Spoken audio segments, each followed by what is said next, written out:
Sveiki, esu Virginijus Sinkevičius, Europos parlamento narys ir šiandien pradedu paskutinį tinklalaidės Kas iš to epizodą. Paskutinį šiemet. Ir šiandien aš sveikinuosi su jumis iš man įprastos, bet jums, žiūrovams, ne tiek įprastos vietos iš Strasbūro, ir šį kartą esu vienas. Ir tai iš karto tokia preliudija į kitus metus, nes iš tiesų turėsime šiokių tokių pokyčių. Tomas nusprendė koncentruotis į kitus darbus ir aš esu jam be galo dėkingas už beveik praleistus metus laiko kartu, už tuos sukurtus 14 epizodų, už paleidimą mūsų kartu tinklalaidės, kuri dabar jau turi per 2000 sekėjų. Kviečiu kiekvieną žiūrinti pasekti. Mes nuosekliai augame ir tai, aišku, motyvuoja ir toliau kurti. Aš esu dėkingas Tomui už profesionalumą. Na, o šį epizodą aš norėjau būtent skirti tam, kad pasižiūrėti, kokie buvo praėję metai. O įvykių iš tiesų netrūko tiek pasaulyje, tiek Europoje, tiek galų gale Lietuvoje. Ir kai aš ruošiausi šiam epizodui, iš ties buvo didžiausias iššūkis, kaip sutalpinti tai į ateinančias 40-45 minutės. Šie metai buvo tokie, kai pasaulis ne tiek judėjo į priekį, kiek labiau nuolat tikrino savo ribas. Politinės, technologinės, moralinės. Metai, kai tapo akivaizdu, jog senos taisyklės ir normos, jos nyksta greičiau, nei mes spėjame susitarti dėl naujų. O kartais net nebesutarėme, ar tų naujų taisyklių apskritai norime. Metai, kai pasaulis atsidūrė ant ribos. Kai stabilumas, kuris ilgą laiką mums atrodė lyg suprantama garantija, subirėjo į fragmentus. Ir tai buvo laikas, kai buvo išbandyti visi mūsų pagrindai. Nuo valstybės iki galų gale pačios tiesos. Ir vis dėlto, nepaisant visko, gyvenimas tęsiasi. Man asmeniškai šie metai irgi buvo išbandymas. Man reikėjo prisitaikyti prie naujos realybės Europos parlamente.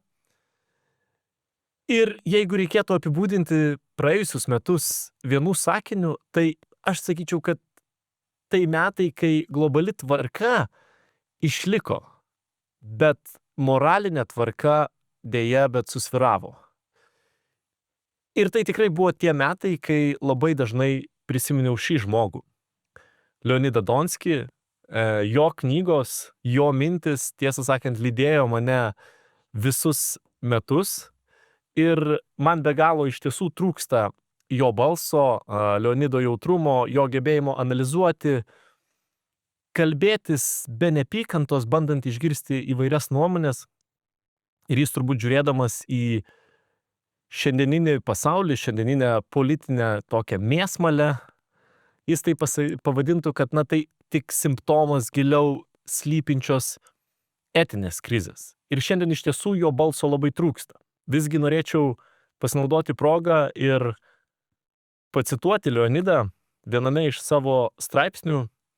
Jis rašė apie kalbą ir politiką, kad kalba politikoje niekada nebuvo, nėra ir nebus neutralus dalykas. Jei kalba degraduoja, tai tik laiko klausimas, kada pradės degraduoti ir pati politika. Nes kalba ir yra politika. Leonidas plėtoja šią citatą daug plačiau ir jūs irgi galite susipažinti su jo straipsniais, bet man ši citata yra būtent apie praėjusius metus, kai mes matėme nuoseklią degradaciją kalbos ir tuo pačiu politikos. Bet pasižiūrėkime į tos praėjusius metus, kas vyko pasaulyje. Ir metų pradžia prasidėjo labai simboliškai. Sausio 7 socialiniai tinklai oficialiai atsisakė faktų tikrinimo. Ir tuo pat metu, vos po 2 savaičių, buvo prisaikdintas Donaldas Trumpas. Donaldas Trumpas sugrįžo į Baltuosius rūmus. Ir atrodytų, tai 2 visiškai nesusiję įvykiai, bet tiesą sakant, man tai buvo aiškus signalas, kad mes įžengėme į posttiesos erą. Ir kai, tiesą sakant, tiesa nebevertinama. kai tiesa gali būti lengvai sukonstruojama.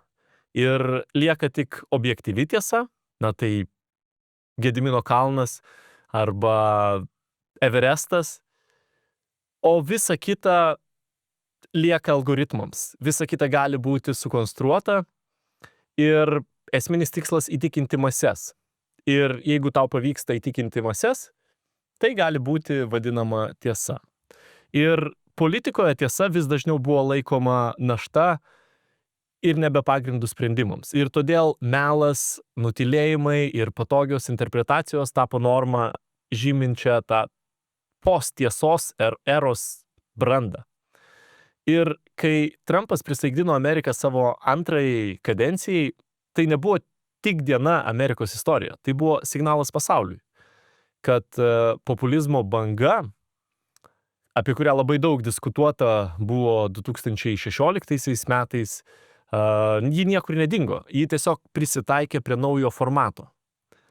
Dar mažiau ideologijos ir daugiau realaus poveikio. Ir Trumpas atėjo iš karto su labai daug pokyčių. Jeigu atsimenate, jau pirmą naktį jis pasirašė daugybę prezidento įsakų, dekretų.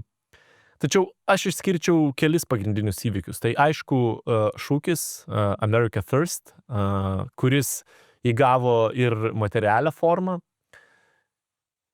Grenlandijos klausimas, ir tai buvo toks simbolinis būdas parodyti pasauliui, bet pirmiausia artimiausiams Jungtinių Amerikos valstijų partneriams Europai, kad teritorijos ir toliau yra galios valiuta. Ir visa ta partnerystė, artumas, susitarimai, kurie buvo, jie nebūtinai galioja. Na ir trečia, be jokios abejonės, saugumo strategijos perrašymus. Jungtinės Amerikos valstijos, pirmiausia J.D. Vance'o kalboje Miunchene, o dabar tai jau įtvirtinta ir strategijoje, pareiškė labai oficialiai, kad gynybos įsipareigojimai NATO bus sąlyginiai. Ką tai reiškia? Na tai reiškia, kad vakarų kaip po tokių nebelieka. Ir tiesą sakant, jeigu norima sutelkti jėgas kovai prieš Kiniją ir Rusiją, ką daug kartų akcentavo Jungtinių Amerikos valstijų naujoji administracija, tai pirmiausia turbūt būtų tikslas su sąjungininkais, su bendraminčiais dar labiau vienytis. Ir jų galima buvo atvirkščiai. Vietoj to, kad gąsdinti visą pasaulį tarifais, sukurti su bendraminčiais, su Europa, nulio tarifų transatlantinę erdvę ir suvienyti vakarus, būti neginčiamų vakarų lyderių, užtikrinti, kad mūsų problemos, kurios yra tiesą sakant panašios, labai dažnai yra juokiamasi iš Europos, kad jos BVP dalis pasaulio pyrage mažėja, nuo 90-ųjų metų sumažėjo iki 14, iki dabar, sakykim taip, sumažėjo iki 14%, bet jeigu pasižiūri Jungtinių Amerikos valstijų statistinę eilutę, tai ji yra panaši. Pritaikius kainas, vadinamasis PPP kriterijus, BVP Jungtinių Amerikos valstijų dalis irgi yra 14%. Reiškia, mes susiduriam su labai panašiais iššūkiais. Ir tuos iššūkius, kai tuo tarpu Kinijos dalis be jokios abejonės auga. Ir tuos iššūkius galbūt mes galime pasitikti kartu, išnaudodami mūsų mokslinį potencialą, inovacijas. Deja, pasirinktas atvirkštinis kelias, bet neturime tuo stebėtis. MAGA ideologai, kurie kūrė Trumpą, yra tie patys žmonės, kurie prisidėjo, kurie turėjo pagrindinę rolę Brexito visoje kampanijoje. Ir jie atvirai nekenčia vieningos laisvos Europos idėjos, Europos Sąjungos kaip tokios ir jų nuolatiniai pareiškimai, kad Europos Sąjungos turi nelikti, o Europa privalo būti tos 27 skirtingos nepriklausomos valstybės. Ką tai reikštų mums? Na tai mums reikštų, kad mes įplaukime į tokius neapibrieštus vandenis, kur kiekvienas kovoja už save. Ir mes tiesiog tampame vasalais didžiųjų galių, didžiųjų imperinių jėgų. Ir ne viena iš ES valstybių, netgi didžiausia ES ekonomika, Vokietija, negebėtų konkuruoti globaliame pasaulyje. Kartu tai turbūt labai buvo aiški žinia Europai. Europa suprato, kad esama saugumo sistema realios apsaugos galimai nebeužtikrina. Europe must fight for its place in the world, in which many major powers are either ambivalent or openly hostile to Europe. Ir dėl šios priežasties buvo nuspręsta sukurti tiek Europos gynybos pramonės fondą, tiek galų gale ieškoti kompetencijų, kurių, tiesą sakant, sutartyse nėra, gynybos srityje. Ir sėkmingai startavo SAFE iniciatyva, kuri leis įlieti taip reikalingus 700 papildomų milijardų į Europos gynybos finansavimą. Tai bus galimybė, kurią pasinaudos daugelis ES šalių, bet kartu tai reikš ir Europos gynybos pramonės renesansą. Aš net nebejoju, kad 2026 metais mes vis dažniau girdėsime apie Europos strateginę nepriklausomybę įvairiais kampais, įvairiais pjūviais ir žodžiai Made in Europe taip pat reikš vis daugiau ir daugiau, nes akivaizdu, kad Europos achilo kulnas yra pirmiausia priklausomybės nuo trečiųjų šalių. Ar tai būtų gynyba, ar tai būtų energetika, ar tai būtų gamyba, ar galų gale kitos sritis kaip mokėjimai. Ir taip toliau. Todėl net nebejoju, kad pagrindinė 26 metų tema bus Europos strateginė nepriklausomybė. Europa kurs savo gynybos autonomiją, ji kurs per ekonomiką, ne tiek per politiką, ir pirmieji bendri gynybos užsakymai, jie galbūt bus tokie simboliniai, bet jie taps tvirtų pagrindų, ką aš net nebejoju, po kelerių metų mes galėsime vadinti Europos gynybos identitetu.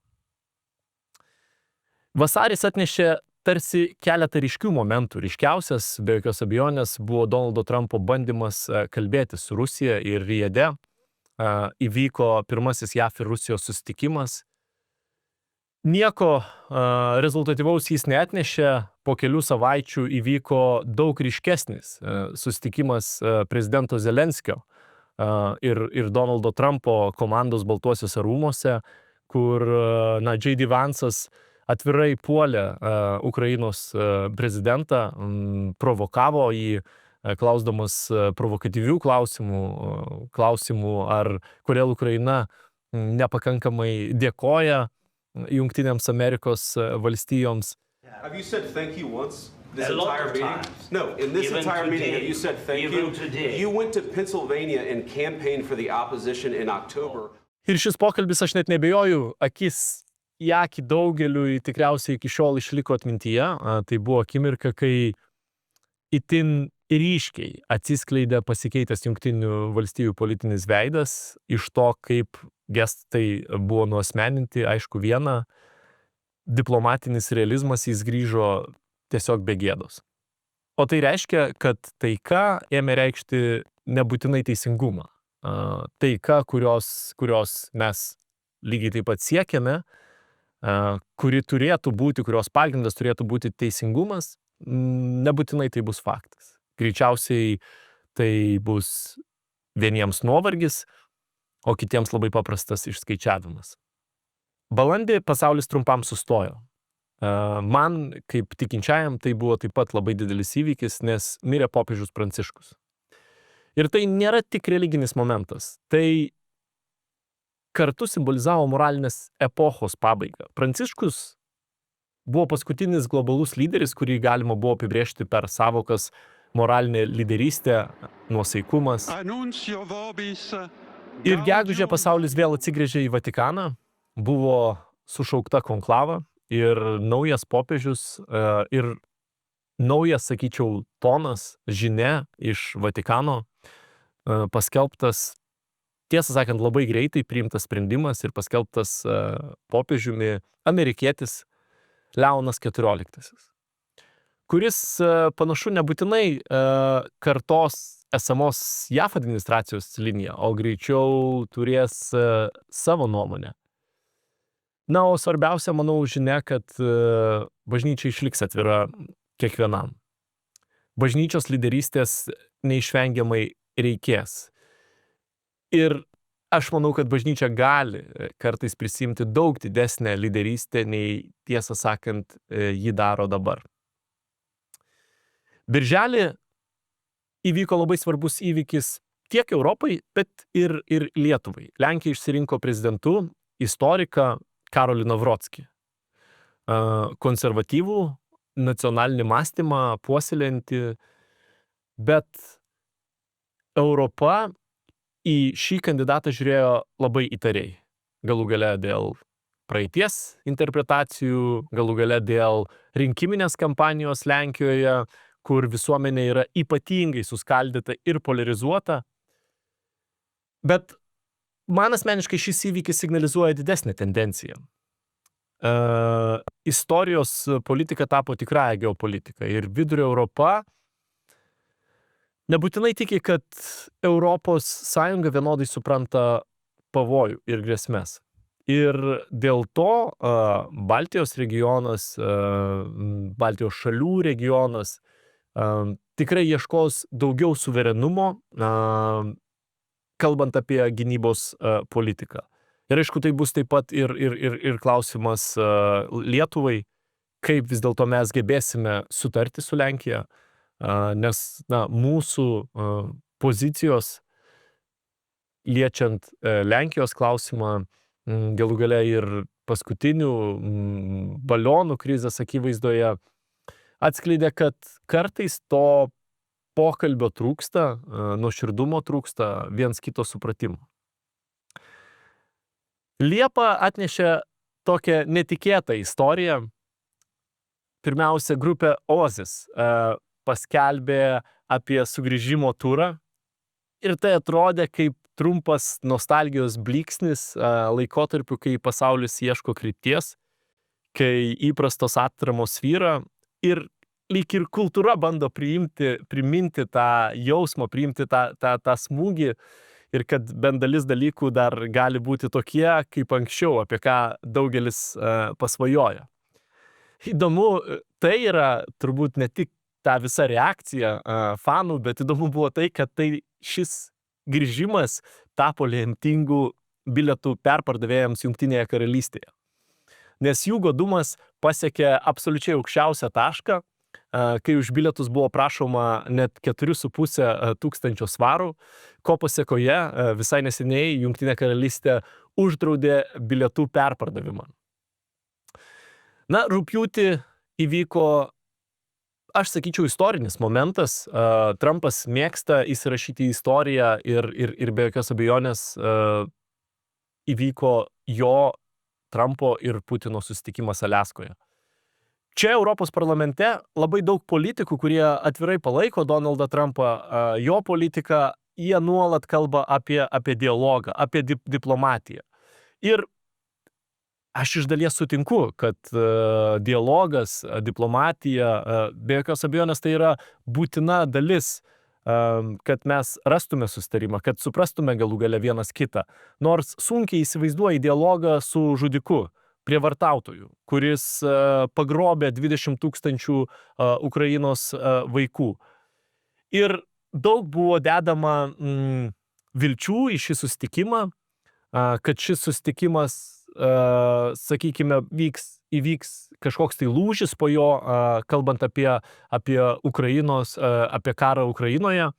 Tačiau įvyko visiškai atvirkščiai. Putinas tik pasinaudojo galimybę nusifotografuoti šalia Trumpo, pasirodyti vakarų žiniasklaidai, pirmiausia, pasiųsti labai aiškią žinutę į Rusijos vidų, kad štai mes išlaukėme 4 metai karo, žudimų, prievartavimų, bet vakarai, šiuo atveju Jungtinės Amerikos valstijos gal labiau, jie mus įsileidžia atgal. Tai, ką aš jums ir žadėjau, pabūti kažkurį tai laiką atstumtiesiems, iškentėti, bet turint didesnius tikslus, ką Putinas visada ir deklaruoja, kad apie Ukrainą, Ukraina yra daug didesnis tikslas. Ir Ukraina bendrai liko nutylėta. Po kiek laiko spalį buvo pasiūlytas taikos planas, bet šiuo atveju tas taikos planas jau labai mažai turėjo sąžiningumo elementų. Jis buvo daug labiau ir priminė daug labiau verslo planą nei taikos planą. Ir man sunkiai įsivaizduojama taika be sąžiningumo elemento, kur nusikaltėlis ne tik, kad nebaudžiamas, bet dar jam ir pasiūloma papildomai. Štai teritorijos, kurių tu net nesugebėjai užimti, dabar jos taikos susitarimu gali priklausyti tau. Ir daug skeptikų ir Trumpo palaikytojų bando sakyti, kad štai Ukraina priešinasi šitam planui. Na, paskaičiuokime per tą laiką, su kiek skirtingų to plano punktų ukrainiečiai sutiko. Ukrainiečiai sutiko surengti rinkimus. Ukrainiečiai sutiko su kariuomenės apribojimais. Ukrainiečiai galų gale atsisakė ir NATO ambicijos, dėl ko jie turės keisti netgi ir savo konstituciją. Ukraina atvirai žengė žingsnis po žingsnio, ieškodami galimybės sutarti. Ir tuo pat metu man norėtųsi, kad Ukrainos dėrybinė pozicija ir Jungtinės Amerikos valstijos stiprintų Ukrainos dėrybinę poziciją. Deja, to nevyksta. Ukrainos dėrybinė pozicija dar labiau yra silpninama. Ir aš manau, kad 2026-aisiais karas galimai pereis netgi į tokį ekonominį etapą, o Ukraina taps, tokia geopolitinė jungtimi tarp ES investicijų, galimai Jungtinių Amerikos valstijų ginkluotės ir ekonominių interesų. Ir aišku, tai nebūtinai užbaigs karą. Galimai tai tiesiog pakeis jo formą. Mes turime pripažinti, kad gyvename laikotarpiu, kai riba tarp taikos ir karo yra ištrinta. Mes galime tai vadinti hibridiniu karu, provokacijomis, bet jos vyksta nuolat ir kelis metus. Vos tik Belgija pradeda svarstyti, ką daryti su užšaldytais Rusijos rezervais, tuoj pat dronai kyla virš Briuselio. Nuolatinės hibridinės atakos prieš Lietuvą, Lenkiją, Latviją, oro erdvės pažeidimai Švedijoje, nei viena iš šalių narių nėra saugi. Rugsėjį europiečiai taip pat suprato, kas yra hibridinės atakos. Dronai virš Europos miestų, pirmiausia Kopenhaga, Briuselis, Münchenas, kiti Europos miestai buvo sutrikusi oro uostų veikla ir tapo aišku, kad saugumo pažeidžiamumas dabar tapo kitoks nei fronto linijoje, bet kartu mes įžengėme labai aiškiai į etapą, kai gyvename ne visiškos taikos laikotarpiu, bet negalime vadinti to ir atviro karo laikotarpiu. O kartu tie dronai, man atrodo, jie siuntė labai aiškę Rusijos žinutę europiečiams, kad mes stebime jūs, mes testuojame, mes žiūrime jūsų reakciją. Ir tai galbūt vieniems padėjo suprasti apie iš tiesų grėsiančią Rusijos grėsmę, kiti tos nuomonės nepakeitė. Trumpai pasižiūrėkime į Europą, kas įvyko Europoje. Europoje mes matėme pirmiausia bandymą iš naujo tapti savimi. Europa 2025 metais buvo tarsi tas žmogus, bandantis grįžti iš reabilitacijos, bandantis lyg ir prisiminti, kas jis iš tiesų yra, rasti stiprybės, suprasti, kokios yra vis dėlto tos jo stiprybės. Kartu Europa, aišku, matė, kaip išeina draugas.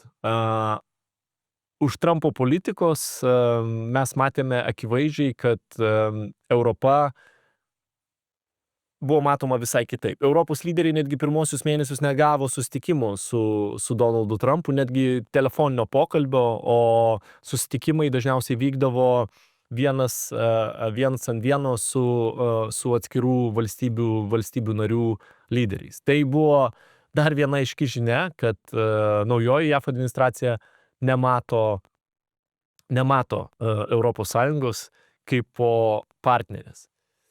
Na, popiežiaus mirtis išryškino tuštumą, o Lenkijos rinkimai galų gale irgi parodė, kokia stipriai suskaldyta yra Europa, tiksliau Europos visuomenė. Kartu Europos institucijos, jos ėmėsi daug klausimų. Vienas jų be jokios abejonės buvo gynybos klausimas, kad parodyti, kad Europa yra daug daugiau nei tik biurokratija. Ir iš tiesų buvo priimti labai sėkmingi ir istoriniai sprendimai. Tai buvo tie momentai, kai mes matėme, kad tiek komisija, tiek parlamentas, tiek taryba, nors ir diskutuodami, dėrėdamėsi, bet turi bendrą supratimą, ko dabar reikia. Ir aš manau, kad kartu galbūt tai buvo ir dėl to, kad, jautėsi egzistencinė grėsmė. Aš net nebijoju, kad 2026 metais ta egzistencinė grėsmė nesumažės, ji tik padidės ir dėl to tas institucijų efektyvumas, jis privalės būti dar didesnis. Diskutuosime labai daug ateinančiais metais Europoje apie ateinantį biudžetą, kokie turėtų būti jo prioritetai, ką jie turėtų atliepti, ką mes turėtume vis dėlto apsaugoti. Ir aš noriu tikėti, kad čia rasime bendrus sutarimus, ypatingai tarp tų proeuropietiškų jėgų. Pabaigai pasižiūrėkime į Lietuvą. Lietuvai 2025 metai tapo tais metais, kai turėjome daug daugiau klausimų nei atsakymų. Man šie metai lyg buvo patvirtinimas, kad politinė atsakomybė kaip po tokia seniai yra išnykusi. 2025-aisiais netekome dviejų labai simbolinių figūrų. Netekome gerbiamo Algimanto Čekuolio ir gerbiamo Kostos Smorigino. Man asmeniškai tai vardai, su kuriais aš užaugau, kaip ir gerbiamas Leonidas, šie žmonės man simbolizavo laikus, kai viešasis diskursas buvo orus. Ir išėjus šiems žmonėms, išėjus gerbiamam Algimantui Čekuoliui, Kostui Smoriginui, man atrodo, lyg valstybė liko be tam tikrų autoritetų, lyg be tėvų.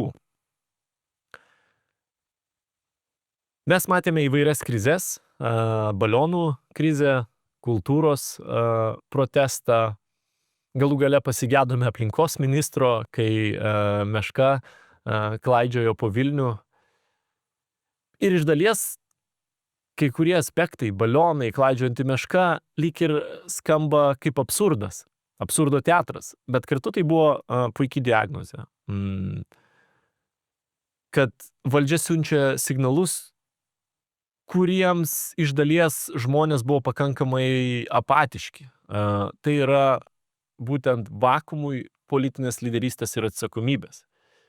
Ir kultūros protestas jau buvo tam tikras lūžis, kur tos politinės atsakomybės buvo pareikalauta.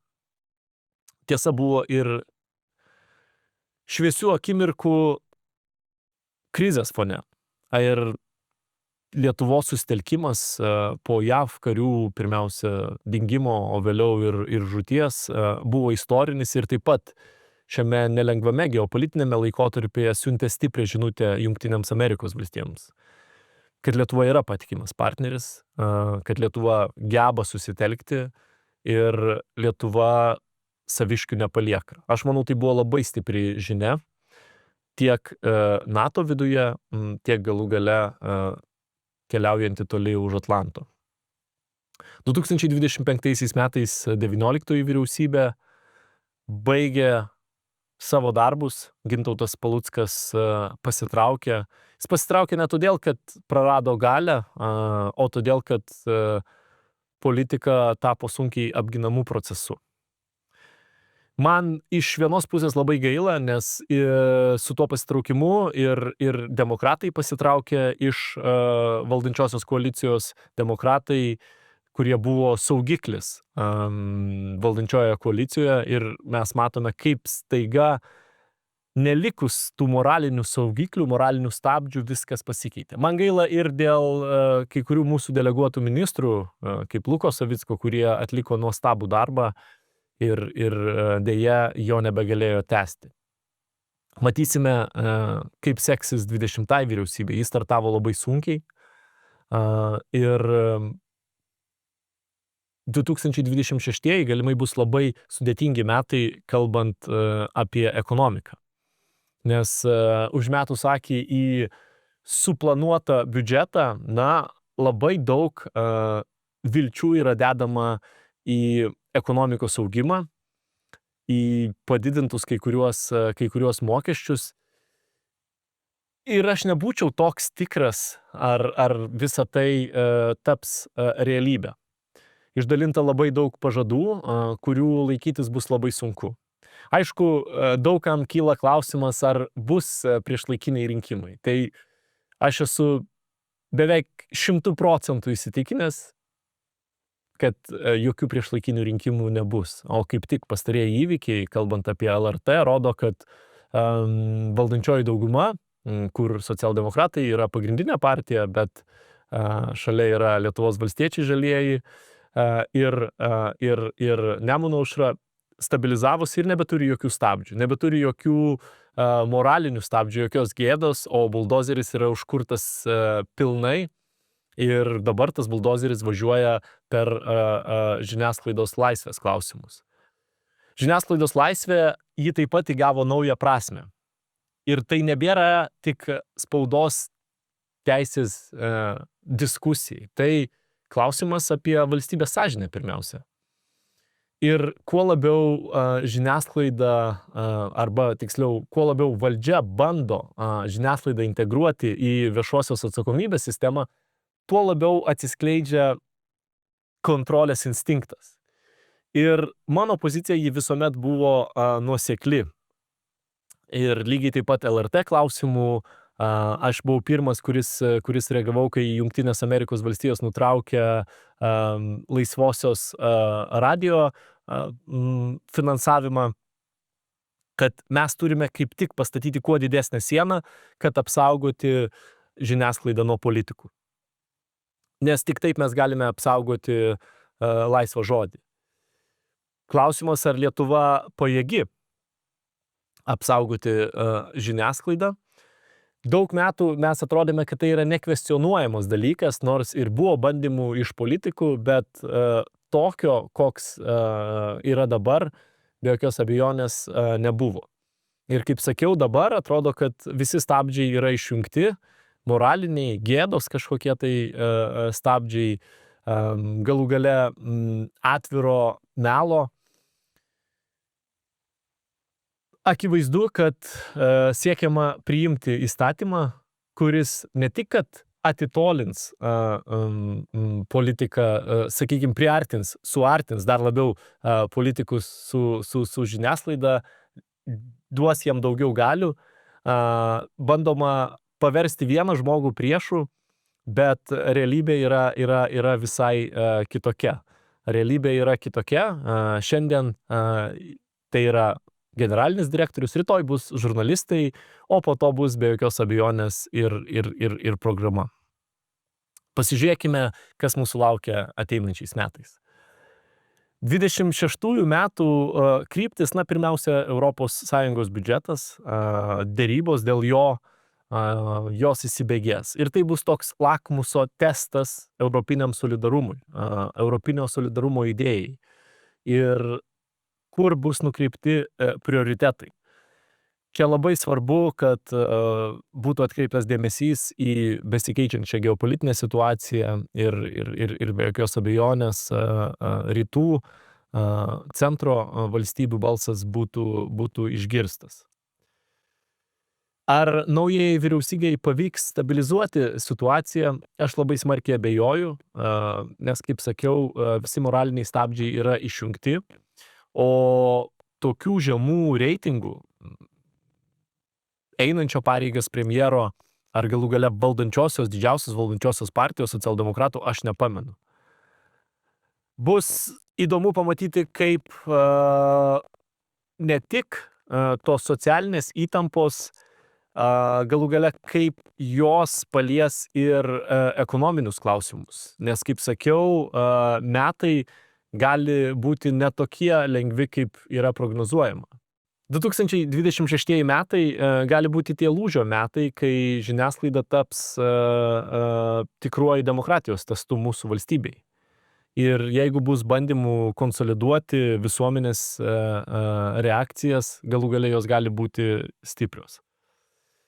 Europos saugumas dėl Trumpo sprendimų Europa ims kalbėti be jokios abejonės vis daugiau saugumo kalba ir Baltijos šalims tai yra taip pat galimybė imtis vis daugiau lyderystės. Lyderystės netgi būriant stipresnį balsą aplink Baltijos jūrą. Matysime, kas įvyks Ukrainoje. Visi be jokios abejonės tikisi paliaubų. Pirmiausia, ukrainiečiai, bet absoliučiai visi.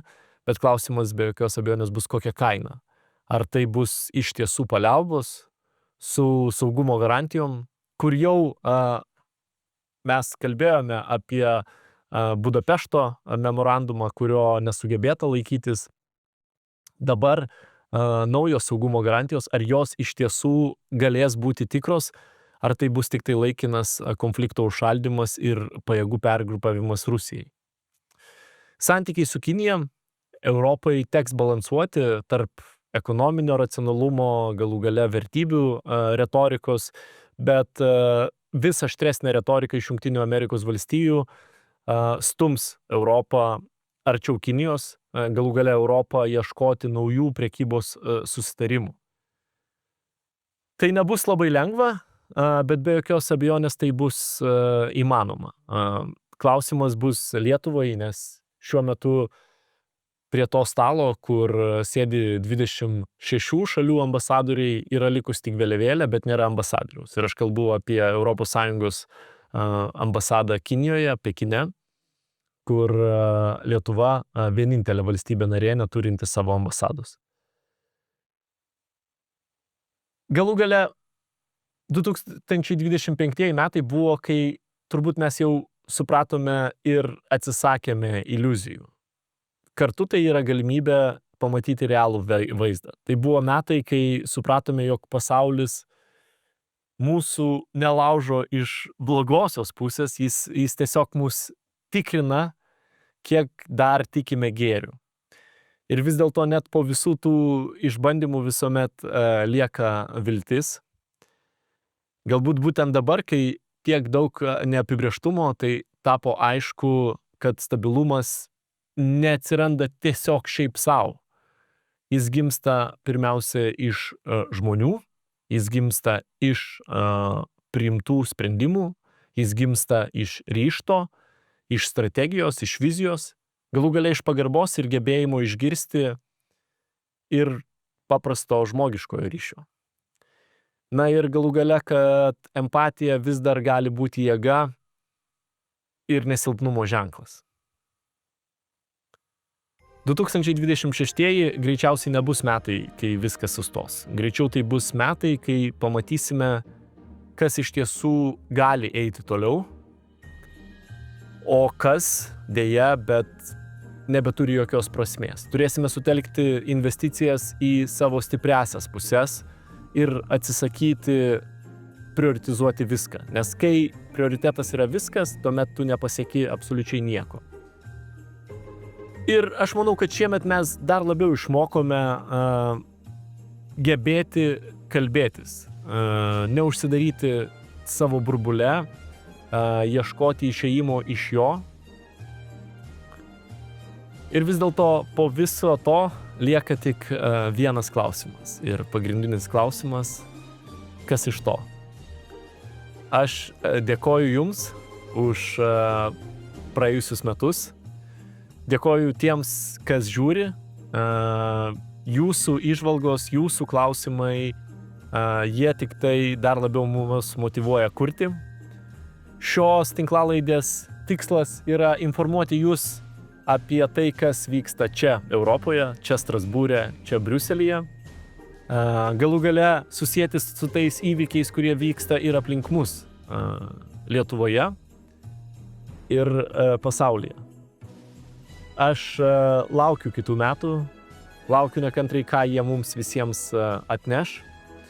Aš tikiu, kad daug iliuzijų išsisklaidė, bet kai tu žinai realybę, kai tu suvoki realybę, tu gebi priimti daug geresnius sprendimus. Todėl aš to visiems mums ir linkiu, priimti sprendimus, kurie būtų pagrįsti realybę, kartais galbūt tai sudėtingi sprendimai, bet tai sprendimai, kurie galų gale deda prie šviesesnės ateities. Ačiū.